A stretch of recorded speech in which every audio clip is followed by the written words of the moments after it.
Capítulo 14. Quem matou aquele dia do tio Sam? Quem matou aquele dia do tio Sam? Essa era a pergunta que pairava instintivamente sobre a pequena cidade de Wood River, Illinois, havia 4 anos.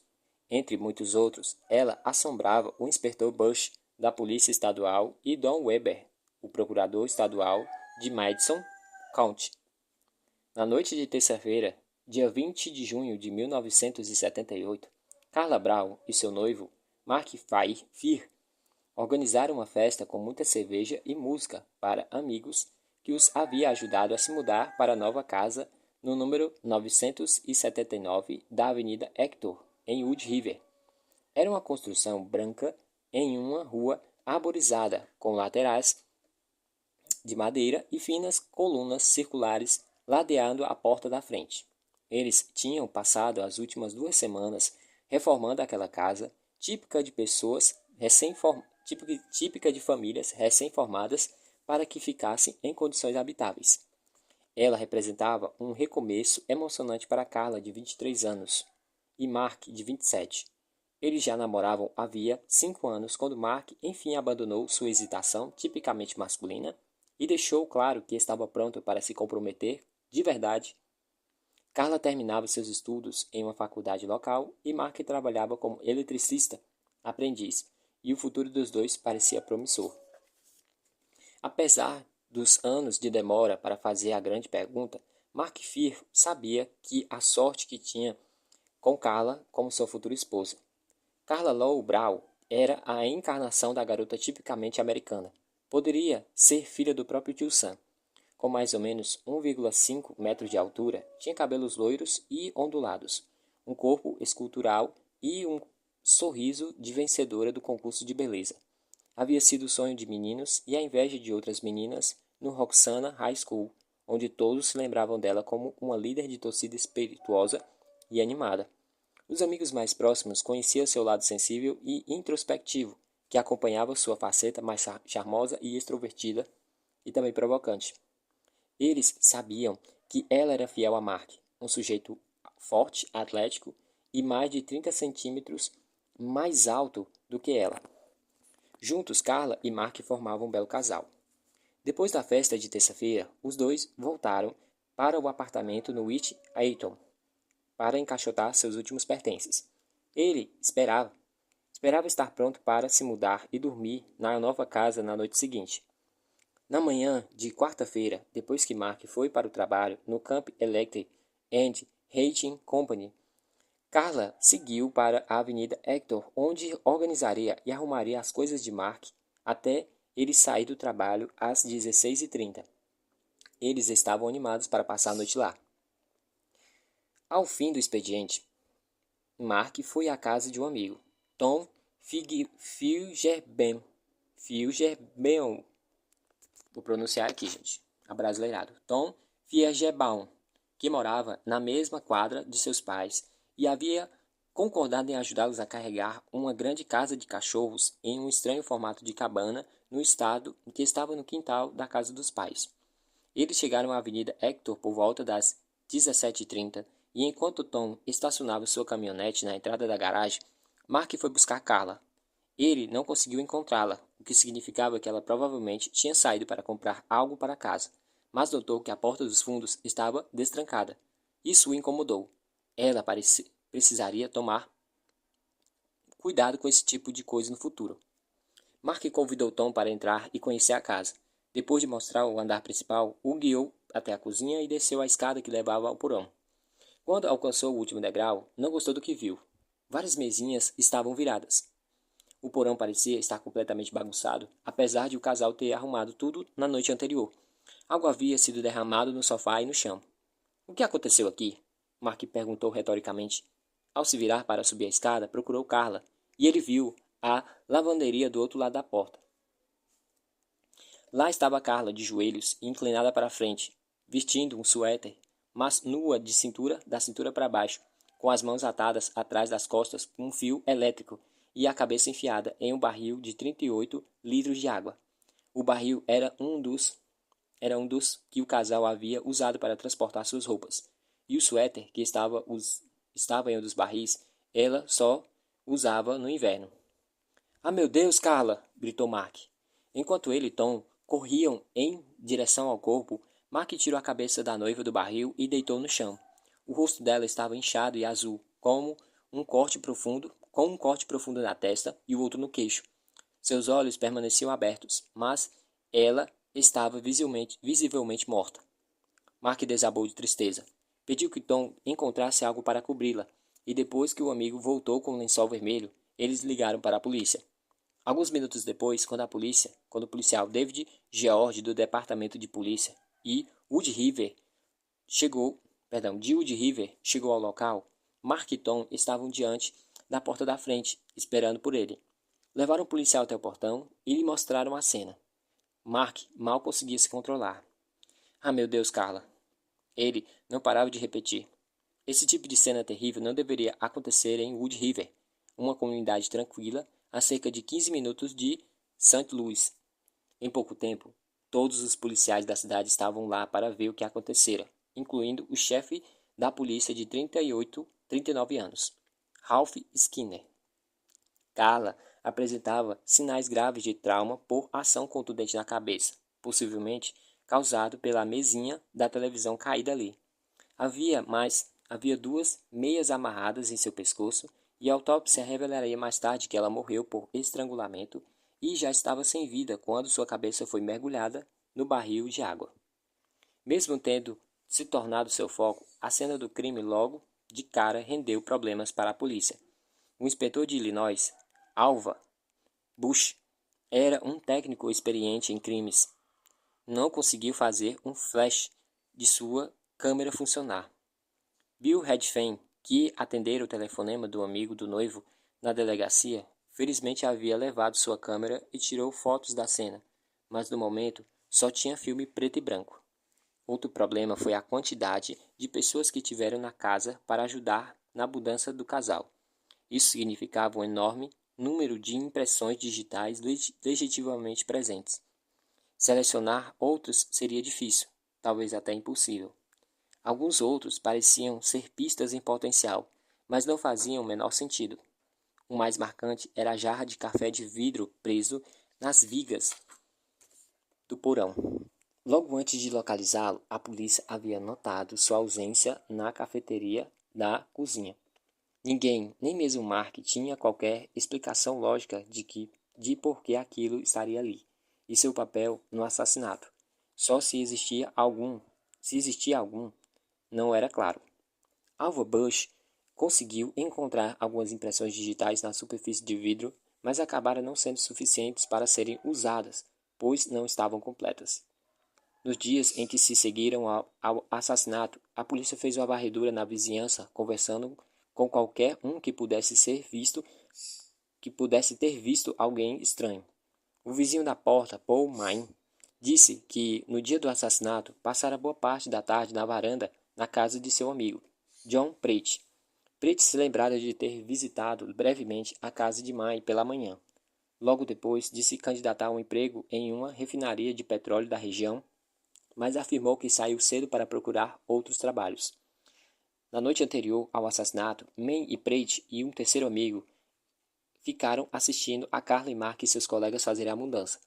Todos os três disseram que havia esperado ser convidados para a festa de inauguração, já que May era o vizinho do casal e o outro amigo conhecia Carla desde a vista da escola.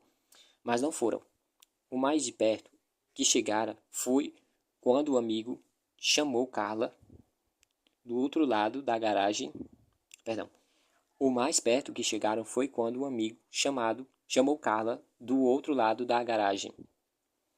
A vizinha do outro lado da rua, uma idosa chamada Edna Van Zyl, lembra-se de ter visto um carro vermelho com a parte superior branca estacionado diante do número 979 no dia do assassinato. Bob Lewis, uma das que foi para a festa, disse ter avistado Carla na entrada da garagem conversando com um sujeito de cabelo comprido e aparência durona da casa ao lado, que apontou para Carla e chamou pelo nome. Essa pessoa era um amigo de Paul Main. Você tem uma boa memória. Isso faz muito tempo. Lewis ouviu Carla responder. Ele afirmou ter contado para Mark Fear sobre o encontro, sugerindo que, se aqueles seriam os tipos de vizinhos que teriam, é melhor ele ter cuidado até conhecê-los melhor. Mark não pareceu preocupado, afirmando que Carla conhecia o sujeito de cabelo comprido da escola e que ele estava apenas visitando Paul Main. Outra testemunha havia passado de carro pela rua, levando o neto para o dentista. Ela e a criança viram um homem e uma mulher conversando na entrada da garagem, mas, mesmo ao ser questionado sobre a hipótese, sua descrição não foi muito boa. A polícia conversou com vários amigos de Carla, tentando descobrir se alguém tinha algum problema com ela. Talvez um ex-namorado rejeitado, mas todas afirmaram que Carla era uma pessoa querida e desconheciam a existência de qualquer inimigo. Mas uma mulher, a antiga colega de quarto de Carla, teve um insight. O pai de Carla havia morrido quando ela era criança, e sua mãe, Jo Ellen, se casara com Joy Shepard, de quem já se divorciara. A colega de quarto afirmou que Carla não se dava bem com Shepard, que a tinha agredido fisicamente e dado em cima de suas amigas. Ele precisava ser considerado suspeito. Shepard aparecera na casa na noite do assassinato e enchera a polícia de perguntas. Como já mencionei, não é comum que um assassino aborde a polícia ou se insira de outra maneira na investigação. Mas não havia provas ligando o ex-padrasto ao crime. Outra pessoa que precisou ser estudada com atenção foi Mark Fear. Ele havia descoberto o corpo junto com Tom Figman. Tinha acesso à casa e era a pessoa mais próxima da vítima. Como mencionei no caso de George Russell, cônjuges e parceiros sempre precisam ser considerados. Mas Mark estava trabalhando para a empresa de energia no momento em que o assassinato teria ocorrido. Várias pessoas o viram e conversaram com ele. Além disso, tanto para a polícia quanto para os amigos de Carla e sua família, não havia dúvidas de que seu luto era genuíno e profundo. À medida que a investigação progredia, a polícia realizou testes polígrafos com diversas pessoas interrogadas.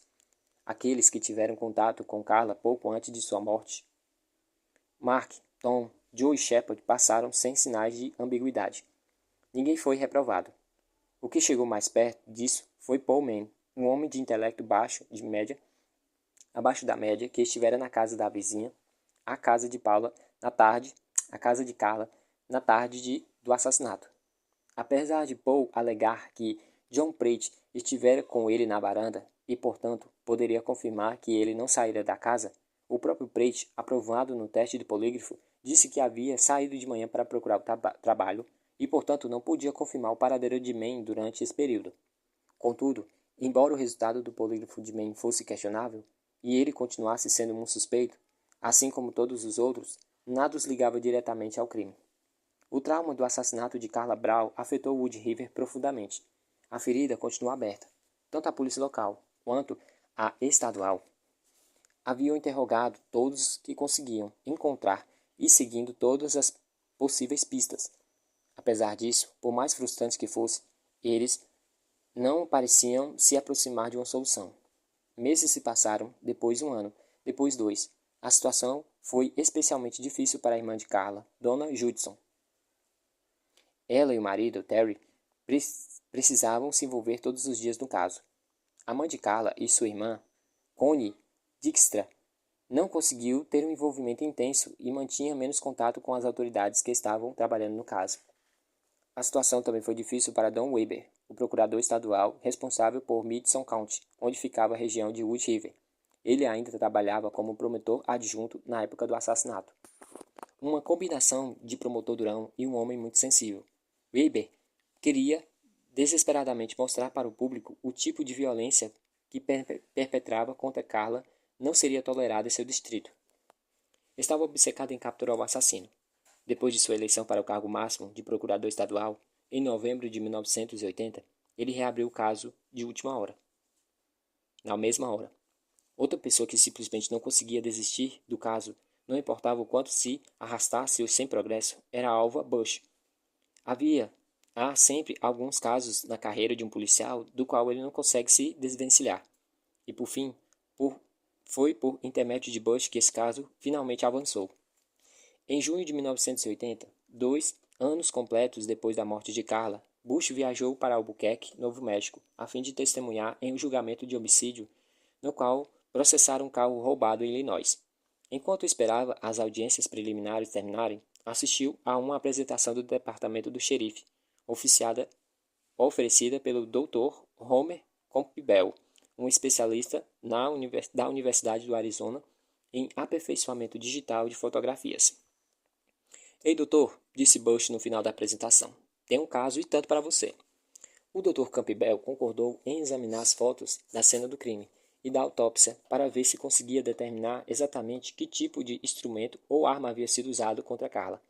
Bush tirou uma cópia de todas as fotos relevantes e enviou para Campbell. O fato de que as fotos eram preto e branco não facilitou o trabalho, mas Campbell conseguia realizar uma análise cuidadosa com seu sofisticado equipamento.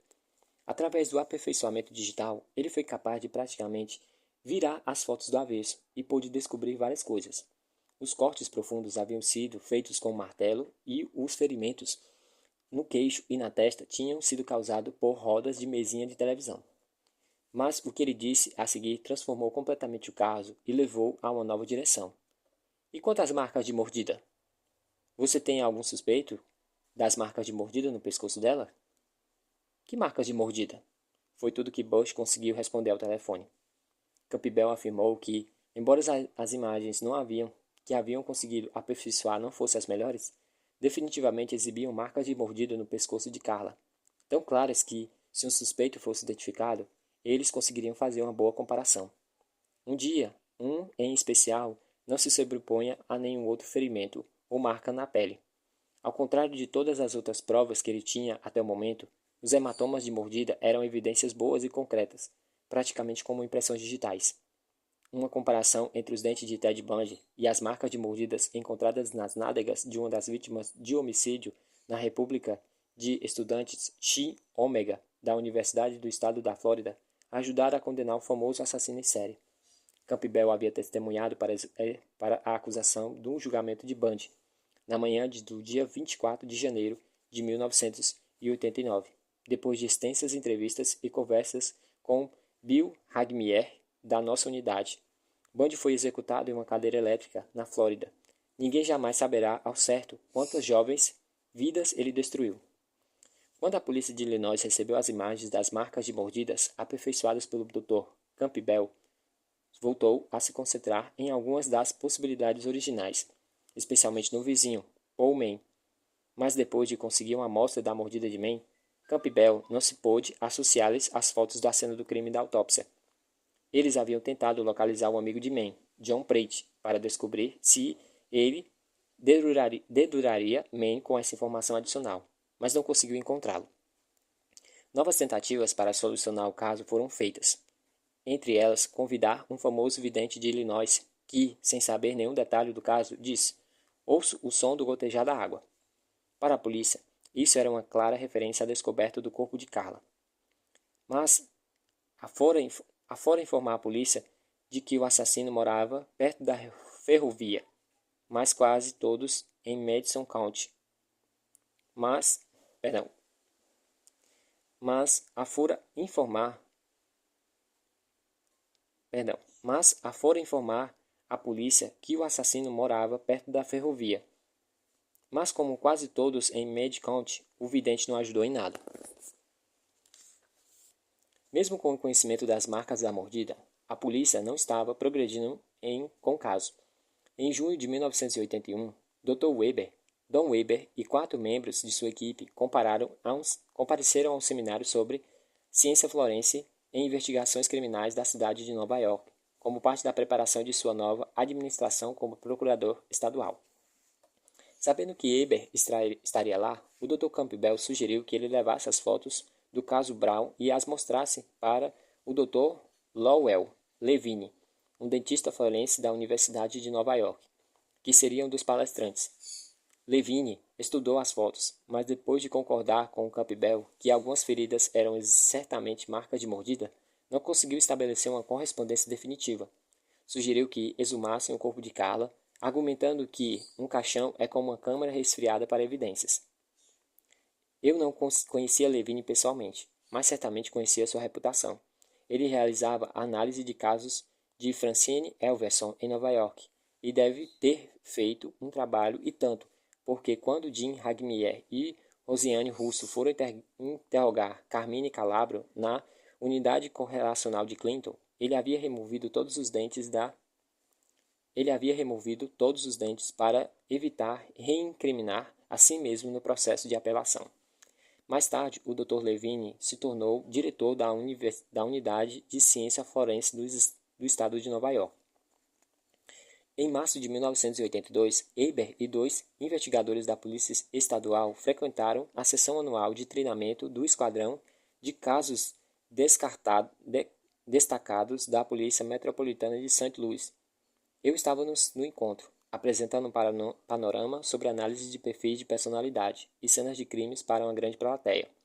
Embora não lembre o do evento, Eber descreveu em seu fascinante estudo de caso Silent Witness, a testemunha silenciosa, que redigiu em parceria com Charles Boss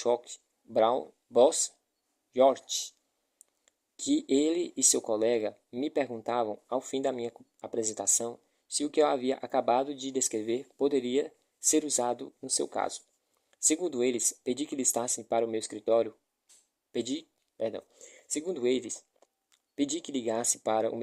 quando eu voltasse para Quântico e disse que ficaria feliz em ajudá-los com tudo que pudesse. Ao voltar para casa, Eber descobriu que Rick White, da polícia de Wood River, também havia estado na palestra e concluíra por conta própria que esse seria uma boa abordagem na investigação do caso Brown. White entrou em contato comigo e combinamos que ele viesse para Quântico com as fotos do crime para que eu as analisasse na hora e desse minhas opiniões.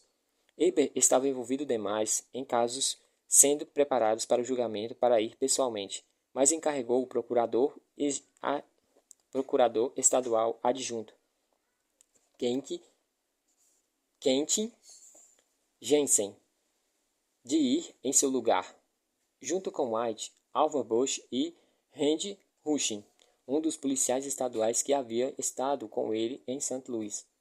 Os 4 viajavam mais de 1.300 quilômetros até Quântico em uma viatura não identificada.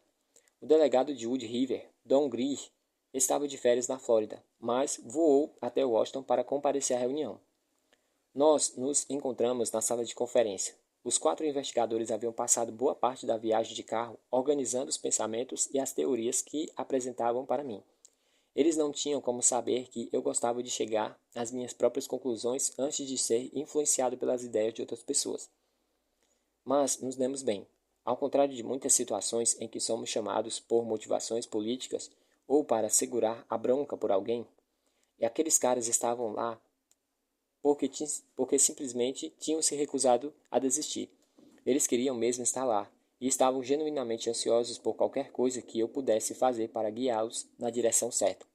Eu criei uma afinidade especial por Alpha Bush, que, como eu, não se dava bem com figuras de autoridade. Feito eu, ele tinha a fama de irritar pessoas por não saber ficar calado. Na verdade, Don Weber precisou ameaçar ligar para todos os seus contatos políticos a fim de que Bush recebesse a permissão de viajar até Quântico. Pedi que eles me mostrassem as fotos da cena do crime e passei vários minutos analisando as imagens. Fiz algumas perguntas para me orientar. Depois disse: "Vocês estão prontos? Talvez queiram gravar isso." A primeira coisa que eu falei foi que, segundo minha experiência, quando corpos iam parar na água no interior de uma casa, como em um chuveiro ou em uma banheira ou em algum recipiente, o objetivo não era destruir pistas ou evidências, como no caso que estávamos vendo em Atlanta, mas sim para encenar o crime, para que parecesse algo diferente do que era. Depois afirmei que eles certamente já haveriam entrevistado o assassino.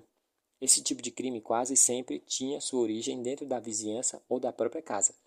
Ninguém viaja grandes distâncias para cometer um crime assim. Se ele tivesse se sujado de sangue, o que certamente aconteceria, precisaria ir a algum lugar próximo para se limpar e se livrar das roupas ensanguentadas. O assassino se sentiria confortável na situação e saberia que não seria incomodado ou porque conhecia Carla muito bem ou porque o a observar o bastante para ser familiarizado com os hábitos dela e de seu noivo. Desde que conversara com os assassinos, ele teria se mostrado cooperativo com a investigação. Assim, sentia que conseguia manter a situação sob controle. Ele não havia visitado a casa de Carla naquela tarde com a intenção de matá-la.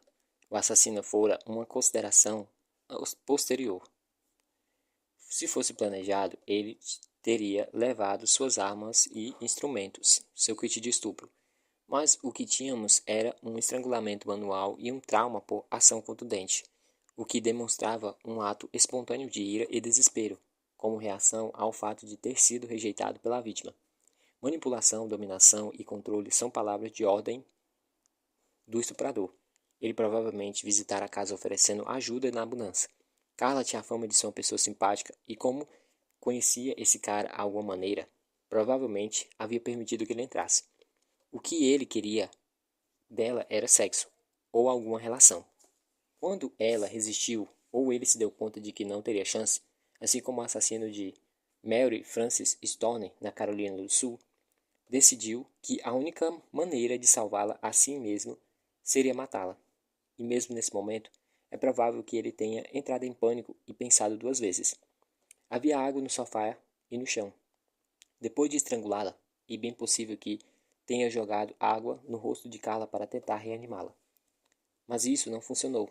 Ele foi obrigado a lidar com o rosto molhado dela, enquanto a arrastou pelo chão e enfiou a cabeça dela dentro do barril, para que o assassinato parecesse com um ritual bizarro e depravado. Em outras palavras, para desviar a atenção do que havia acontecido de verdade. A cabeça no barril da água também tinha sido uma... A cabeça no barril de água também tinha sido um sentido subjacente. Ela o rastejava, ela o rejeitava. Agora ele podia degradá-la. Como em tantos outros casos, quanto mais um criminoso faz em uma cena de crime, mais pistas e evidências comportamentais ele oferece para a nossa análise. Eu disse que esse cara teria entre 25 e 30 anos, e que isso não seria o trabalho de alguém com experiência em matar. Sua encenação era pobre e indicava que ele nunca tentaria isso antes. Mas ele seria dono de uma personalidade explosiva e agressiva, e por isso poderia ter cometido crimes menores. Se já houvesse sido casado, teria se separado ou divorciado recentemente, ou estaria passando por problemas conjugais. Como tantos desses caras, seria um verdadeiro fracassado com baixa autoestima. Ele poderia passar uma imagem de confiança, mas no fundo ele seria exatamente desajustado. Sua inteligência e seu QI seria mediano. Ele não teria passado de mediano na escola. E o fato de que usara um fio elétrico para amarrar sugeria que tinha treinamento em mecânica e algum trabalho manual. Depois do começo da investigação, ele teria mudado de residência ou de trabalho. E quando as coisas esfriassem e ele não fosse mais levantar suspeitas, poderia muito bem deixar a cidade. Ele também estaria apelando com fervor às drogas, álcool ou cigarro para aliviar a tensão. Na verdade, era provável que o álcool tivesse atribuído para o próprio crime. Aquele havia sido uma ação ousada para esse cara em particular. Talvez ele estivesse bebendo antes, o que teria baixado sua inibição, mas não estaria bêbado, porque não conseguiria mexer tanto na cena pós-delito nesse caso. Ele estaria enfrentando dificuldades para dormir e teria problemas na vida sexual, e estaria se tornando cada vez mais noturno. Se tivesse um emprego estável, teria faltado muito à medida que a investigação avançasse. Ele também teria mudado sua aparência. Se usasse barba e cabelo comprido na época do assassinato, os teria raspado. Se sua barba fosse raspada, a deixaria crescer. Mas não deveria procurar um tipo de engomadinho. Ele seria naturalmente deslinhado e mal arrumado. E qualquer tentativa de apresentar maneiras diferentes seria uma óbvia manifestação de excesso de controle. Ele consideraria esse esforço físico e mental exaustivo. Quando seu automóvel, nesse caso, retornaria ao velho padrão...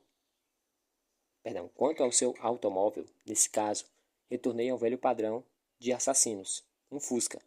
Ele seria velho e não muito bem cuidado. Laranja ou vermelho. Ele estaria acompanhado atentamente à investigação pela imprensa, obtendo assim suas pistas. Se o delegado tivesse anunciado, não, não existiria. Perdão.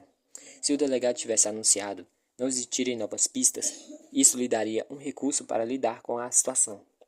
Ele teria conseguido passar facilmente por um teste de polígrafo. Muitos assassinos conseguem. Na próxima etapa da investigação, ele precisaria começar a incomodá-lo. Perdão. Eles precisariam começar a incomodá-lo. Poderia haver muitos estressores. Todo mês de junho talvez o deixasse mais nervoso. O mesmo podia ocorrer perto do mês do aniversário de Carla. Ele provavelmente já visitaria o túmulo dela no cemitério do Calvary Hill. Talvez tivesse deixado flores ou pedido diretamente pelo seu perdão. Eu disse que a próxima coisa que eles precisariam fazer seria anunciar uma pista nova e promissora, algo que parecesse levar o caso de volta à ativa. Deveriam divulgar isso continuamente, manter o fator cu na mão o mais intenso possível.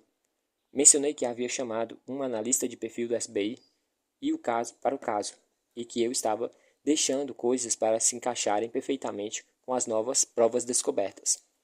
Àquela altura, eles me contaram que, da recomendação da doutora Levine para exumar o corpo, e deixaram saber minha opinião. Eu disse que era uma ideia excelente, e que quanto mais atenção pública fosse dada a isso, melhor.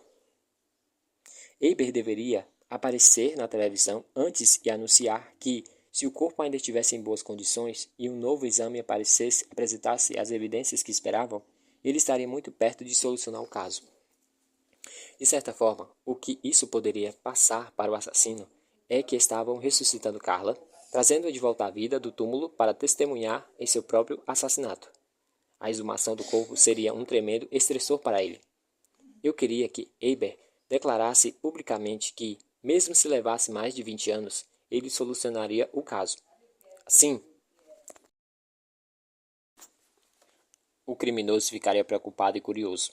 Ele faria muitas perguntas. Talvez até ligasse para a polícia. Pedi que não deixasse que filmar ou fotografar todos que aparecessem no cemitério. Talvez ele estivesse lá. Certamente, teria curiosidade para saber o estado do corpo. E quando finalmente anunciasse que estava satisfeito com o estado do corpo, isso o deixaria mais transtornado. Nesse meio tempo, ele se tornaria ainda mais solitário, isolando-se de qualquer amigo que pudesse ter. Essa seria a hora de começar a entrevistar pessoas em bares e em outros lugares do tipo para saber se algum dos frequentadores estaria exibindo comportamentos notadamente diferentes do usual.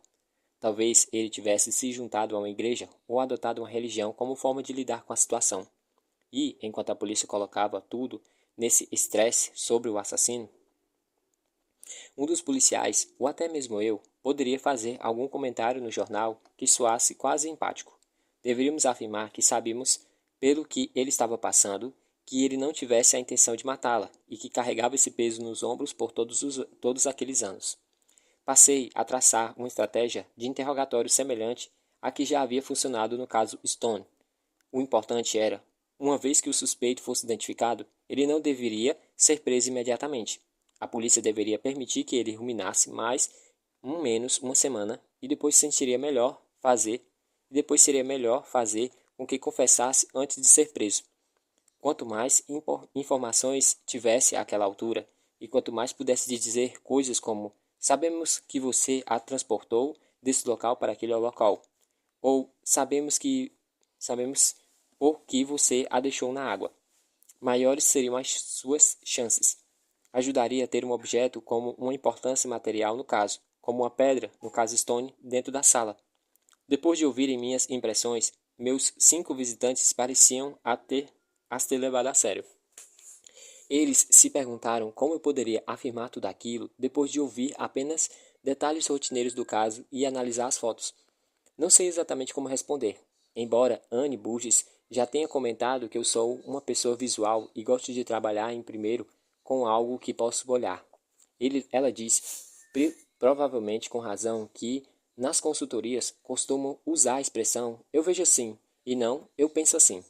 Parte disso deve ter a ver com o fato de que, na maioria das vezes, não posso estar na cena, então preciso recriá-la na minha cabeça. Várias vezes, quando a polícia me ligava muitos anos depois de eu ter analisado um caso para eles, eu conseguia me lembrar da história e do que havia afirmado a respeito do suspeito se descrevessem a cena do crime. Os investigadores de Illinois descreveram que, a partir do que eu havia comentado, dois de seus diversos interrogados ainda pareciam fortes suspeitos: Paul Mann e seu amigo John Prate.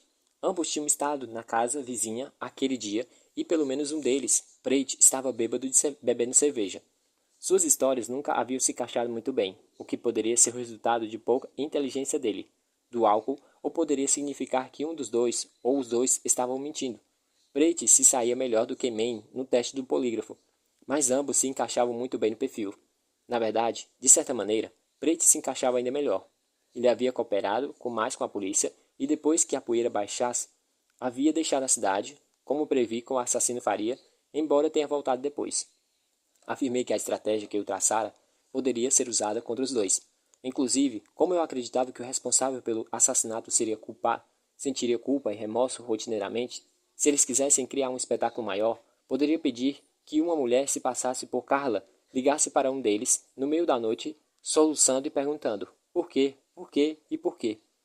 Essa estratégia deveria coincidir com artigos de jornal sobre como Carla havia sido uma garota tipicamente americana e como fora tragicamente sua morte no auge da sua vida. Sempre gostei de um toque teatral. Depois de mais ou menos uma semana e 10 dias seguindo o plano, a polícia poderia conferir se Mann ou Prate estavam reagindo de maneira que eu havia previsto que o assassino reagiria. Se fosse o caso, o próximo passo seria usar informantes, como amigos, conhecidos e colegas de trabalho, para tentar arrancar deles comentários ou uma confissão. A exumação do corpo, em 1 de junho de 1982, foi organizado bem de maneira que eu esperava, com Lyle Levine na cena, grande cobertura da televisão e dos jornais, e declarações apropriadamente solenes e otimistas por parte de Weber. Já percebi que, em cidades pequenas, é muito mais fácil conseguir cooperação necessária de jornalistas do que em cidades grandes, onde eles tendem a sentir que você está tentando manipulá-los ou controlar o que devem publicar. Considero isso mais um reforço cooperativo entre a imprensa e agentes da lei, que não precisam compreender a integridade de nenhum dos dois lados. Nunca pedi que um jornalista ou repórter mentisse ou contasse uma história falsa ou incompleta, mas em muitas ocasiões oferecia a eles informações sobre o qual queria que um suspeito lesse ou reagisse. Quando repórteres cooperaram comigo, eu cooperei com eles. E em certos casos, quando eles são especialmente cooperativos, ofereço-lhe informações exclusivas quando a história interna pode, enfim, ser contada. Para nossa felicidade, o corpo de Carla estava incrivelmente bem preservado. A nova autópsia foi realizada pela doutora Mary Casey, uma médica legista assistente que trabalhava na cidade de St. Louis. Contrariando o primeiro exame, a doutora Casey determinou que a causa da morte havia sido afogamento. Ela também encontrou uma fratura no crânio. Porém, o mais importante era que eles conseguiram a evidência da mordida da qual precisavam. A campanha da publicidade organizada prosseguiu em toda seriedade. Tom O'Connor, da Polícia Estadual, e Wayne Watson, da Unidade de Fraude Financeira e Falsificação, entrevistaram Mann em casa, supostamente sobre um auxílio governamental que ele estava recebendo e ao qual talvez não tivesse direito. Eles seguiram a conversa para o assassinato de Carla Brown. Embora ele se recusasse a confessar e negasse qualquer envolvimento no crime, certamente havia acompanhado de perto a cobertura do caso e tinha informações privilegiadas. Watson mencionou, por exemplo, que Mann deixara de incluir a Avenida Acton em sua lista de endereços anteriores. Disse que tentaria esquecer o lugar, por causa das lembranças ruins ligadas ao assédio dos policiais a respeito da vizinha assassinada. Ela é a tal que foi baleada, estrangulada e afogada em um barril, comentou Watson. Não, não. Ela não foi baleada. Não foi baleada, respondeu Mann enfaticamente. Na época da exumação, um homem chamado Martin Igdon procurou a polícia de Wood River para falar que estudara com Carla Brown e que toda a cobertura do caso havia levado à discussão em seu trabalho. Ele acreditava que a polícia deveria saber que uma mulher com quem ele trabalhava afirmava que, em uma festa pouco antes do assassinato, um homem dissera ter visitado a casa de Carla no dia da sua morte. O'Connor e Rick White entrevistaram uma mulher que se chamava Vic White e não tinha qualquer parentesco com o policial. A moça confirmou a história, contando que ela e o marido, Mark, haviam ido em uma festa na casa de Spencer e Roxanne Bond, onde ela conversava com um homem que conhecia na faculdade comunitária Lewis e Clark. O sujeito afirmara que estava na casa de Carla no dia do assassinato. Ele mencionou o local em que ela fora encontrada e o fato de que ela levara uma mordida no ombro. Disse que precisaria deixar a cidade, porque acreditava que seria considerado o principal suspeito. À época, ela achava que isso era apenas uma conversa fiada. O nome do homem era John Prate. Como ele poderia saber das marcas da mordida em tão pouco tempo após o assassinato, se a polícia só as descobriu 2 anos depois? Perguntaram-se O'Connor e White. Em seguida, eles entrevistaram o anfitrião da festa, Spencer Bond, cuja lembrança do incidente era a mesma de Vic e Marty White. Bond também mencionou que Mann lhe contara detalhes de como Carla havia sido encontrada. A questão era se Mann conseguira essa informação de Prent ou vice-versa. Embora Prent tivesse se saído melhor no teste do polígrafo, Weber e a polícia não acreditavam que Mann fosse ousado o suficiente para cometer um crime dessa natureza, nem inteligente o bastante para incriminar Prent em seu lugar. Bond vira Prent recentemente. Dirigia uma velha Kombi vermelha, embora tivesse acertado a cor e o fabricante. Afinal, o veículo também era um Volkswagen, mesma marca do Fusca. Havia errado o modelo. Mas este era um lado insignificante. Por volta dessa época, estávamos começando a notar uma mudança na preferência dos veículos em favor das vans. Pitcairn e Norris haviam usado vans. Steve Pennell também. Ao contrário de um carro, é possível fazer qualquer coisa nos fundos de uma van sem ser visto. Para todos os efeitos, elas são matadores ambulantes. Não fiquei surpreso em saber que John Prate deixara a barba crescer desde o assassinato. Bond concordou em usar uma escuta enquanto conversava com Prate sobre o caso. Embora não tenha admitido o crime, ele revelou que se encaixava perfeitamente no perfil. Fizeram um curso de sondagem em Lewis e Clark. Deixara a cidade depois do assassinato. Havia se divorciado e tinha problemas com mulheres. Demonstrava muita curiosidade a respeito da investigação. Em uma quinta-feira, dia 3 de junho, o escritório de Weber conseguiu uma ordem judicial obrigando Prent a se submeter a uma impressão dentária no dia seguinte. O delegado Don Greer lhe disse que estava tentando arrumar as pontas soltas do caso, e se a impressão não fosse compatível, ele seria eliminado como suspeito. Depois de sair do consultório do dentista, Prent ligou para Weber como pensei que faria. Ele queria saber como andavam as investigações. Weber teve a presença de espírito de pedir que seu assistente, Kate Jensen, ouvisse a linha ao mesmo tempo, só para se certificar de que Weber não fosse excluído do caso mais tarde como testemunha em potencial. Ao conversar com Weber, Prent contradisse sua história anterior sobre quando estivera na casa de Paul Mann. Como previ, ele pareceu cooperar. A polícia conseguiu mais informações de uma segunda conversa gravada secretamente entre Bond e Prent, e depois dados ainda mais relevantes puderam ser tirados de uma conversa gravada entre Bond e Mann. Prent comentou com Bond que andava fumando vários maços de cigarro por dia, e Mann chegou a sugerir que talvez Carla o tivesse provocado ao rejeitar suas investidas sexuais. Isso levou a outro interrogatório policial com Mann, no qual ele afirmou acreditar que Prent fosse responsável pelo assassinato, embora tenha voltado atrás depois de uma conversa particular com um amigo. Na terça-feira seguinte, Weber e Rushin e Greer viajaram para Long Island a fim de encontrar com o Dr. Levin. Eles lhe deram as fotos da nova autópsia e 3 conjuntos de impressões dentárias, a de Mann, a de outro antigo suspeito e a de Prent. Levin eliminou as 2 primeiras de imediato. Ele não podia afirmar com certeza científica que apenas os dentes de Prent, entre todos os do mundo, eram compatíveis com as marcas de mordida, mas o fato é que se encaixava perfeitamente. Paul Mann foi preso e acusado de obstrução de justiça. Prent foi acusado de homicídio e invasão de propriedade com a intenção de cometer estupro. Seu julgamento teve início em junho de 1983. Em junho, ele foi considerado culpado e sentenciado a 75 anos de prisão. Demorou 4 anos, mas com os esforços combinados de pessoas muito dedicadas, um criminoso enfim foi condenado. Fiquei especialmente satisfeito e grato ao receber a cópia de uma carta que o procurador estadual adjunto, Kent Jensen, enviou para o diretor do FBI, William Epstein. Nela ele escreveu: a comunidade finalmente está segura e a família sente que a justiça foi feita. Nada disso seria possível sem John Douglas. Embora ele seja um homem extremamente ocupado, acredito que seus esforços não devam se passar despercebidos. Quero exprimir minha sincera gratidão e meu desejo que houvesse mais pessoas como John Douglas disponíveis, com as mesmas competências, capacidade e habilidade para nos assistir como ele fez. Sem palavras, suas palavras foram muito gentis. Infelizmente, no janeiro anterior, eu havia conseguido convencer Jim Mackenzie, diretor adjunto da academia, de que realmente precisávamos de mais pessoas como John Douglas. Ele, por sua vez, tinha conseguido convencer o escritório central, mesmo que isso significasse roubar funcionários de outros programas. Foi assim que consegui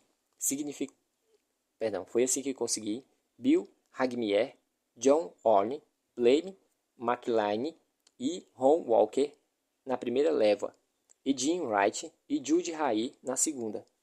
Como logo descobrimos, eles também haviam feito grandes contribuições. Apesar dos esforços de todos, alguns casos, como o de Carla Brown, demoraram anos para serem solucionados. Outros, igualmente complexos, são solucionados em dias ou semanas, se tudo correr bem. Quando Dona Lane Vetter, estenógrafa de um dos escritórios do FBI da região sudoeste, foi estuprada e assassinada em seu apartamento, certa noite, Roy Rosewood e Jim Wright receberam a ordem clara do gabinete do diretor. Viajem para lá imediatamente e solucionem o caso. Àquela altura, havíamos dividido o país em regiões. Esse caso ocorreu no território de Jim. A mensagem precisava ser transmitida em alto e bom som. Ninguém mata um funcionário do FBI e escapa. E faremos o que for preciso para nos certificar disso. Às 2 da tarde do dia seguinte, o helicóptero da polícia de resgate de reféns do FBI levou às pressas os 2 agentes e suas malas de código para a base da Força Aérea de Andrews, em Maryland, onde eles embarcaram em um jato da agência. Ao aterrissarem, seguiram imediatamente para a cena do crime, que a polícia mantinha intacta até eles chegarem. Vetter era uma mulher branca de 22 anos. Tinha crescido em uma fazenda e, apesar de trabalhar para o FBI havia mais de 2 anos, só se mudara para a cidade 8 meses antes. Ingênua em relação aos perigos da vida urbana, ela resolvera morar em um apartamento na região industrial da cidade, predominantemente habitada por uma população negra e latina. A síndica do prédio entendia bem de segurança. Tinha instalado lâmpadas brancas em vez de tradicionais amarelas acima das portas dos apartamentos onde mulheres solteiras viviam, para que os funcionários e seguranças prestassem atenção especial àqueles imóveis. O sistema não era divulgado para os demais cômodos, mas apesar de ter sido criado com boas intenções, o código logo se tornaria evidente para qualquer um que xeretasse um pouco. A polícia havia sido chamada logo depois das 11 da noite, quando um dos moradores notou que a tela da janela fora arrancada e decidiu avisar a segurança do complexo residencial. O corpo nu da vítima, com hematomas no rosto e vários cortes de faca, haviam coberto de sangue. A autópsia revelou que ela fora estuprada. O criminoso havia forçado a entrada no apartamento através da janela da frente, derrubado um grande vaso de plantas. O fio de telefone tinha sido desconectado da parede. Manchas de sangue grandes e medonhas cobriam o carpete da sala de jantar e o chão da cozinha, onde o ataque principal parecia ter ocorrido. Uma das manchas no local onde o corpo jazia se parecia estranhamente com um anjo do tamanho real, com as asas abertas, como se estivesse voando. O rastro de sangue indicava que a vítima fora arrastada até a sala de estar. Pelas feridas, parecia que ela havia tentado se defender, agarrando uma faca da cozinha, mas o homem arrancara de sua mão e a usara contra ela. As roupas de Vetter, sujas de sangue, foram encontradas pela equipe médica de emergência no canto do chão da cozinha, perto dos armários. Seu short e sua calcinha estavam enrolados, indicando que haviam sido removidos pelo agressor enquanto ela estava deitada no chão. Quando a polícia chegou ao local, as luzes do apartamento estavam apagadas. Eles especularam que o assassino provavelmente as apagara ao sair, para atrasar a descoberta do crime. Com as informações que colheram de colegas de trabalho, familiares e vizinhos, eles descobriram que se tratava de uma jovem tímida, honesta e religiosa. Ela havia crescido em um ambiente rígido e estável, e levava sua região a sério. Não era nem um pouco glamourosa, e de fato tinha uma vida social. Parecia levá-la com simplicidade, fosse com homens ou com seus colegas de trabalho, que a descreviam como séria e trabalhadora, porém diferente. Isso provavelmente tem muito a ver com a falta de sofisticação e sua criação isolada. Ninguém sugeriu qualquer comportamento ilícito ou que ela pudesse estar andando com pessoas erradas. Nenhum tipo de droga ou álcool, cigarro e nem mesmo pílulas anticoncepcionais foram encontrados no apartamento. Seus pais estavam completamente convencidos de sua castidade e disseram que ela teria feito qualquer coisa para proteger sua virgindade. Depois de estudar o caso, foi isso que Roy e Jim concluíram que tinha acontecido. Embora houvesse sangue por todo lado, uma mancha em especial chamou a atenção deles bem diante da porta do banheiro. Lá dentro notaram que havia urina na privada.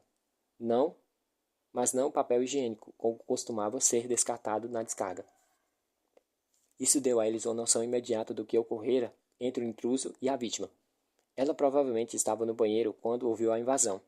Levantou-se sem se preocupar em dar a descarga e foi conferir o que estava acontecendo. Assim que saiu do banheiro, ele golpeou seu rosto com uma força, tentando neutralizá-la. Jim e Roy encontraram as armas do crime, uma faca de cozinha escondida sobre a almofada em uma cadeira na sala de estar. A própria arma do crime revelou uma coisa: o suspeito não havia invadido o apartamento com a intenção de matar. E o fato de que nada de valor fora levado sugeria que ele também não tinha entrado com a intenção de roubar. A evidência sugeria que ele invadira unicamente para cometer o estupro. Se ele tivesse lá para matá-la e não para passar tempo com ela, não haveria por que desligar a televisão.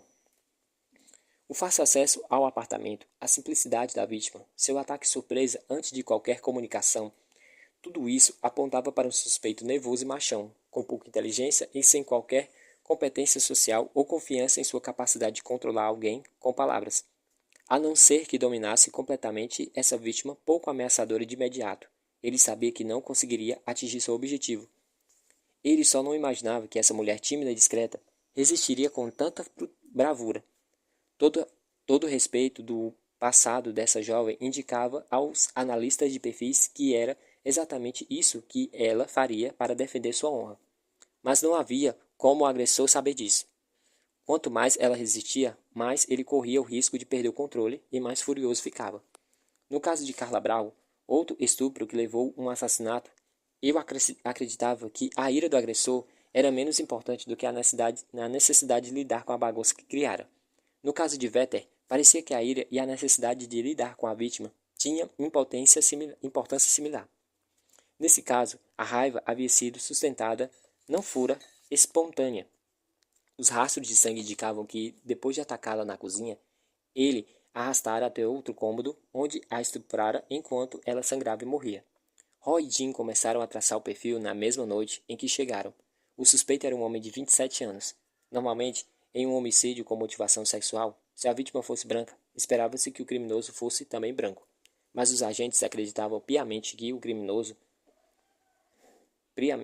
que esse caso havia começado com um estupro e que, portanto, as regras do estupro eram as que valiam.